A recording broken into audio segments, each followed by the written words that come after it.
Hey trackies, welcome back to another video here on TXT Track Time. Please remember to like the video and also subscribe to the channel. So remember I said that Steve Francis has been dropping nukes. Well, he dropped a couple on the JOA and the J3A since they go in tandem when it comes to the Olympic Games. One is the one that selects the team, that's the J3As, and the JOA is the one that okays set team heading off to represent Jamaica at the Olympic Games. Well, guess what? Track is the relays is an issue. It has been an issue and it continues to be an issue. And per Stephen Francis, it seems as though there is not enough people to represent Jamaica in the 4x1. Surprise, surprise. Now, track is it's interesting because we all know that they had, a few athletes or one athlete in question, Kimber Nelson, that was an AP reserve. However, she was not able to take up that spot because it was required for Kimber Nelson to pay her way there to take care of herself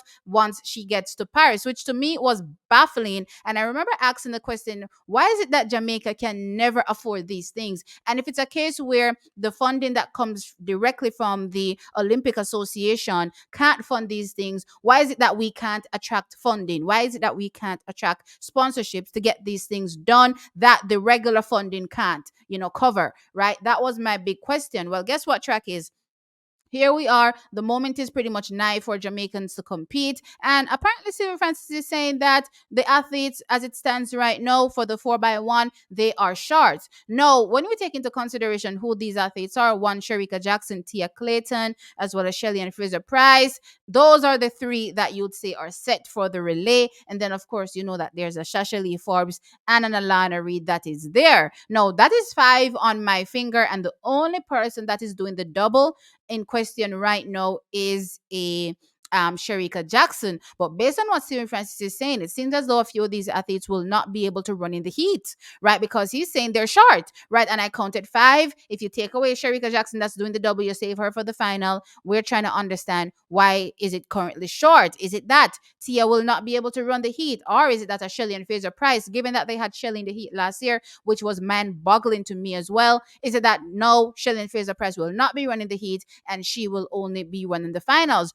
Well, check is if that's the case, and Shelly Fraser Price or a Tia Clayton will not be able to run in the heats, this makes things much more interesting. Now, for me personally, I'd love to see a Tia in the heats, to just get her foot wet for the finals. But that aside, track is this now make things interesting, and we're trying to figure out where will that extra athlete or extra athletes come from. Well, interestingly, right, we've been talking about the relays, for days now, and I've been talking about how I would structure, my team to represent the country, the 4x1 order. Now, I did say that, whoever is on first leg, not sure how that's going to go, but I did say Shelly on backstretch, Shericka on third, and Tia on last, right? No, given who is left, there's an Alana and a Sasha Lee. We'll have to split the difference to see who is the better first leg runner. I don't particularly like Sasha Lee on first. I did indicate that already, so I would not rather her, on first in the finals. I'd choose a Alana Reid, over her. But incidentally as well, track is,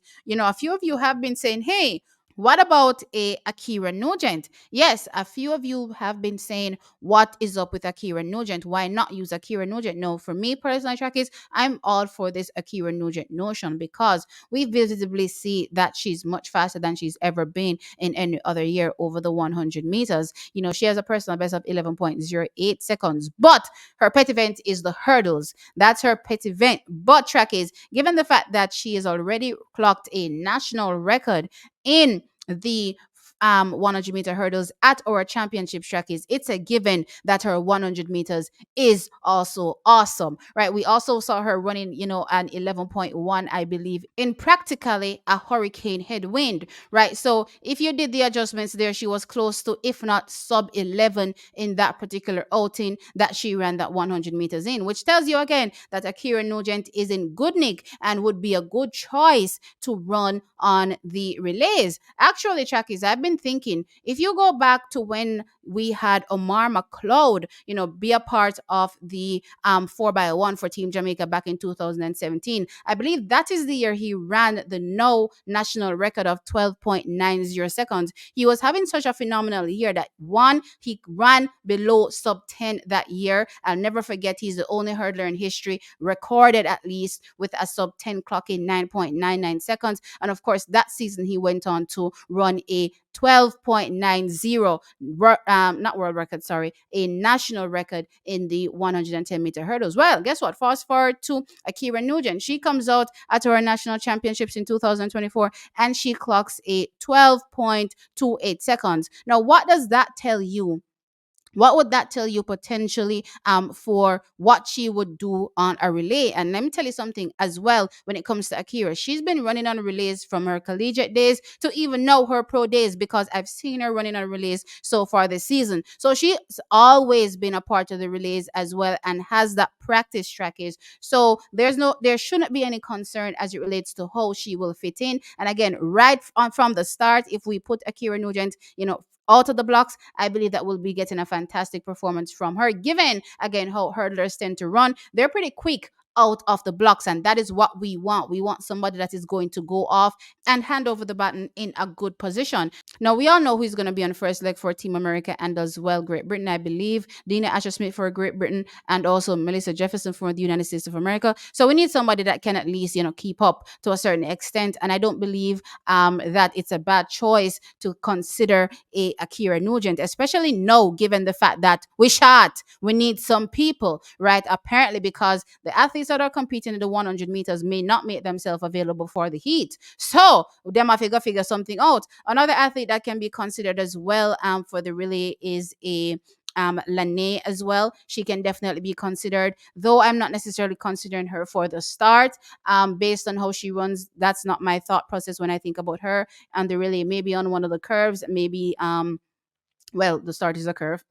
Maybe on the third leg, that's where I would put her. But for now, when I'm thinking about finals and construction the finals, definitely I'm thinking, my first pick or my first dib right now is an Ackera Nugent. Another thing that I want to point out, Track, is that there is no air conditioning for the athletes in the athletes village. Yes, so the Jamaican athletes do not have air conditioning. Now, Stephen Francis pointed this out, that it's bitterly hot, and he can't understand why the JOA did not prepare properly and order AC units for the athletes so that they'll be able to be comfortable and perform to their optimum standard, Track. Now, it seems to be reported that there are other delegations that noted this issue and went ahead and, resolved it by, getting AC units for their athletes. And Jamaica did not do any such thing. Now, I seriously cannot understand why the JOA would leave our athletes in this type of situation, especially when I was watching a particular live, I believe Ackera Nugent's live, and I did see her and Alana Reid only sharing one fan for two athletes. Clearly, that was not enough. It's the fan in general is just not enough. And only one for two athletes was wild to me. And clearly, the JOA, again, I don't understand why they're so strapped for cash. I cannot understand the reasoning when it comes to the JOA and being so strapped for cash. At one moment, they want athletes to pay their way there, and in another instance, they can't afford air conditioning for the athletes. I did talk about this before, and I said, hey, if it's a case where the money that comes from the IOC can't fund these things, then what about the private funding? Why are you not able to attract funding? I cannot understand why the second ranked team in the world for athletics cannot attract funding, right? To me, that makes absolutely no sense. And the JOA needs to get this resolved right away so that our athletes will not have any setbacks given the heat, right? We all know about the dehydration and how this can surely affect athletes' performances. And we don't want none of that when the athletes head out to represent Team Jamaica. But anyway, guys, let me know your thoughts in the comment section below. Like the video, of course, and subscribe to the channel. I'll catch you on the next one. Bye.